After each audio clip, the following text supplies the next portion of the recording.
పైన పటారం లోన లోటారం అంటే ఇదే అనుకుంటా. క్రెడ్డోడు ఏదో కూపన్ ఇచ్చాడు కదా అని స్విగ్గీ నుంచి బెహరోజ్ బిర్యానీలో ఆర్డర్ అయితే పెట్టాము బిర్యానీ అయితే. సో ఆ బిర్యానీ ప్రైస్ నార్మల్గా చూసుకుంటే ₹350 దాకా అయితే ఉంది. ఇది ₹350 బిర్యానీ అనమాట. మీరు చూసుకుంటే మొత్తం బాక్స్ ప్యాకింగ్ అంతా పైన కింద చాలా సూపర్గా ఇచ్చాడు. బట్ లోపల చూసుకుంటే చాలా అంటే చాలా తక్కువ క్వాంటిటీ అనమాట. మనకి అది నాట్ ఈవెన్ 1 పర్సన్కి కూడా అయితే సరిపోదు.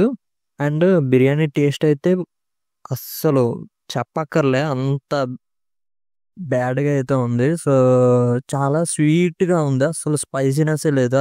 అదేదో మనకి కొన్ని చోట్ల స్వీట్గా ఇస్తారు కదా బిర్యానీ, పొటాటోస్ అన్ని వేసి అన్నట్టుగా ఉంది. పొటాటోస్ అయితే ఏం లేవు కానీ ఆ గ్రేవీ మొత్తం అంతా స్వీట్గా ఉంది. చికెన్ అంత బాగాలేదు, రైస్ అంత బాగాలేదు.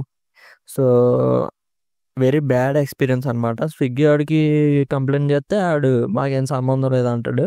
డిస్కౌంట్లో బిర్యానీ వచ్చింది అనుకోవడం తప్పితే ఇందులో అంత ₹350 ఒరిజినల్ ప్రైస్ పెట్టేంత బిర్యానీ అయితే కాదు ఇది.